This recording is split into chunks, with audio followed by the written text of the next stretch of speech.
तरह सहारा इंडिया का एजेंट परेशान है। आप देख सकते हैं कि ये विकलांग जिसको पैसा मिलना था और आज इसको जो है पैसा नहीं मिल रहा है। ऐसे हजारों और लाखों एजेंट जो सहारा इंडिया से प्रताड़ित हैं और यहाँ एफआईआर के बाद में जिला प्रशासन और जो है पुलिस प्रशासन एफआईआर के बाद में कार्रवाइयां नहीं कर रहा। हम जो है चुनावों का बहिष्कार करेंगे और वर्तमान सरकार के खिलाफ मतदान करेंगे। 2023 में भुगतान नहीं,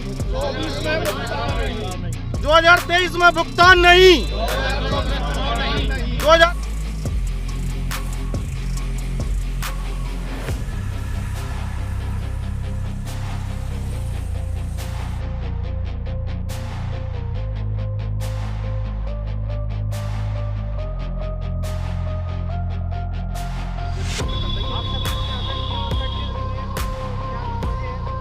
हम ऑल इंडिया न्याय संगठन के तरफ से जो है आज देशव्यापी पूरे देश में सहारा के 13 करोड़ जमाकर्ताओं का भुगतान नहीं हो रहा और इस देश के 65 करोड़ परिवारजन परेशान हैं। तो ऑल इंडिया न्याय संगठन पूरे देश भर में ज्ञापन दे रहा है और आज हम शिवपुरी कलेक्टर महोदय को सहारा के पीड़ित निवेशक साथियों की भुगतान की समस्या को और यहाँ 2 एफआईआर जो हमने की हैं उनके संबंध में ज्ञापन देने आए। शिवपुरी में करीब 20 से 25 हज़ार निवेशक हैं और हम इसके पहले पुलिस प्रशासन शिवपुरी को करीब 7500 निवेशकों की लिस्ट दे चुके हैं जो हमको सुलभता से उपलब्ध हुई थी। और ये पूरा जो है वो सहारा के पीड़ित जमाकर्ताओं की लिस्ट है जिन्होंने हमें आसानी से उपलब्ध करवाई थी और इस पर एसपी महोदय की सील लगी हुई है जिसमें हमने एक जमाकर्ताओं का बड़ी मेहनत से जो है एक जमाकर्ता की लिस्ट दी थी और 2 एफआईआर जो है की थी। दूसरी चीज़ ये शिवपुरी के उन जमाकर्ताओं की भुगतान की परेशानी है जिनको हमने पेपर में सहेज कर रखा है। ये जो है शिवपुरी के जो सालों साल जो हम प्रदर्शन करते आए हैं कि किस तरह से सहारा के पीड़ित जमाकर्ता परेशान है, किस तरह से आज बेटियां परेशान हैं जिनकी शादी नहीं हो पा रही और किस तरह सहारा इंडिया का एजेंट परेशान है। आप देख सकते हैं कि ये विकलांग जिसको पैसा मिलना था और आज इसको जो है पैसा नहीं मिल रहा है। ऐसे हजारों और लाखों एजेंट जो सहारा इंडिया से प्रताड़ित हैं और यहाँ एफआईआर के बाद में जिला प्रशासन और जो है पुलिस प्रशासन एफआईआर के बाद में कार्रवाइयाँ नहीं कर रहा। तो आज समूचे देश में ऑल इंडिया न्याय संगठन इस देश के गरीब निवेशकों की लड़ाई को लड़ रहा है और हम ये दम भरते हैं कि अगर आज सहारा के पीड़ित जमाकर्ताओं की पुकार मोदी सरकार और शिवराज सरकार ने नहीं सुनी तो आगामी लोकसभा और विधानसभा चुनावों में हम जो है चुनावों का बहिष्कार करेंगे और वर्तमान सरकार के खिलाफ मतदान करेंगे। नहीं 2023 में भुगतान नहीं, 2023 में भुगतान नहीं, 2023 में भुगतान नहीं। आप क्या कहना चाहेंगे सहारा इंडिया के उन निवेशकों के लिए?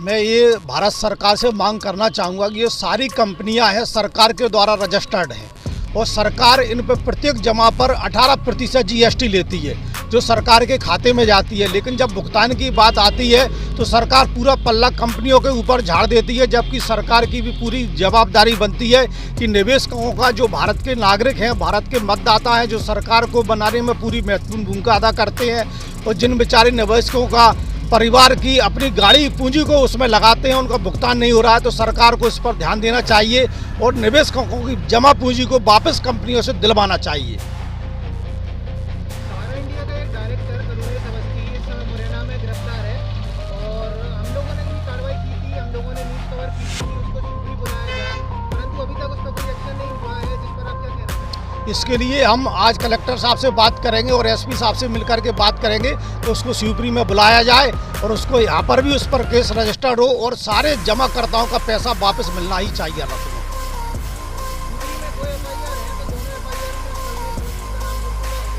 अब वो हम अभी एसपी साहब से बात करते हैं उसके बारे में, तो ये आवेदन दिया हुआ और नहीं करते तो उसके लिए पूरा दबाव प्रशासन पर बनाएंगे कि करुणेश अवस्थी पर एफआईआर हो और उसको यहाँ पर लाके निवेशकों का भुगतान कराया जाए।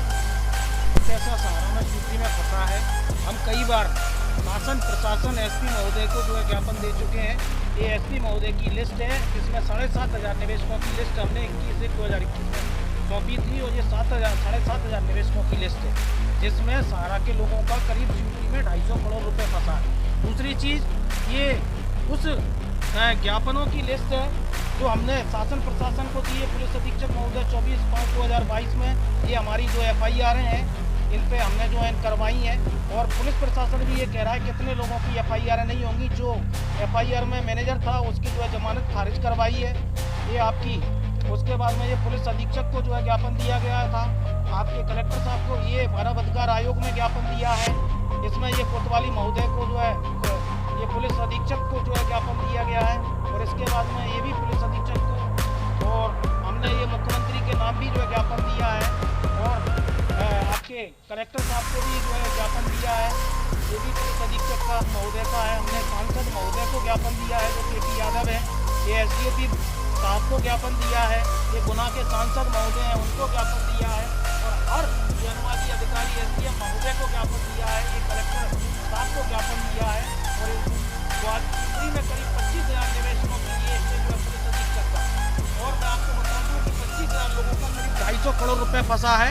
और ये सहारा सेवी केस की वो सुप्रीम कोर्ट का आदेश है जिसमें ये सहारा सेवी केस का जिक्र करके और लोगों को गुमराह करते हैं। वो केस केवल हाउसिंग और रियल एस्टेट का केस था। ये दिल्ली ये जो है हमने पूरे देश के सांसदों को एक डोजियर दिया, 15 प्रश्न पूछे कि अगर आम गरीब का पैसा है तो आप लोग क्यों हमारी लड़ाई को नहीं लड़ रहे। दूसरी ओर हमने एक पॉइंट टू पॉइंट जो है दिल्ली हाई कोर्ट का जिक्र किया और बताने का प्रयास किया है कि दिल्ली हाई कोर्ट जब इनकी सोसाइटियों पर रोक लगा चुका है तो भुगतान क्यों नहीं मिल रहा। इस देश में बैठे हुए सांसद क्यों जो है आज गरीब की आवाज़ नहीं बन रहे। ये राजनांदगांव कोर्ट का आदेश है जिसमें कलेक्टर महोदय के कहने पर 10 करोड़ का भुगतान हुआ। जब राजनांदगांव कलेक्टर आदेश दे सकते हैं और कोर्ट आदेश दे सकता है तो शिवपुरी के कलेक्टर महोदय क्यों सहारा के पीड़ित निवेशकों को भुगतान नहीं दिला सकते। ये दिल्ली हाईकोर्ट का आदेश है सोसाइटियों का जिसमें भुगतान नहीं लेने और जमाकर्ता को भुगतान देने की बात कही गई है। इनकी जितनी क्रेडिट सोसाइटियां हैं ये कृषि मंत्रालय ने जो है आदेश जारी किया, उसका जो है लेटर है इनके डायरेक्टरों को। हमारा इंडिया, सहारा क्रेडिट कोऑपरेटिव सोसाइटी और सहारा यूनिवर्सल सोसाइटी के डायरेक्टरों को इन्होंने जो है आदेशित किया है। हम यही चाह रहे हैं कि जो FIR है जो शिवपुरी में हुई है उसमें करुणेश अवस्थी का नाम बढ़ाते हुए करुणेश अवस्थी को शिवपुरी की कोर्ट में पेश किया जाए और सहारा के पीड़ित जमाकर्ताओं को शिवपुरी में जो है शिवपुरी में भुगतान दिलाया जाए। यही जो हम चाहते हैं। लेकिन हमारा ये ज्ञापन जो है रद्दी की टोकरी में ना जाए, क्योंकि हम ज्ञापन का खेल खेलते हुए जो थक चुके हैं। शासन प्रशासन से हम बिल्कुल उम्मीद खत्म हो चुकी है। अगर हमारा भुगतान नहीं होगा तो हम और हमारे जितने भी निवेशक हैं ये प्रण ले रहे हैं कि हम वर्तमान सरकार को मतदान का बहिष्कार करेंगे और वर्तमान सरकार को बिल्कुल मतदान नहीं करेंगे। बोलो करोगे? नहीं। हम जो है सरकार के खिलाफ मतदान करेंगे।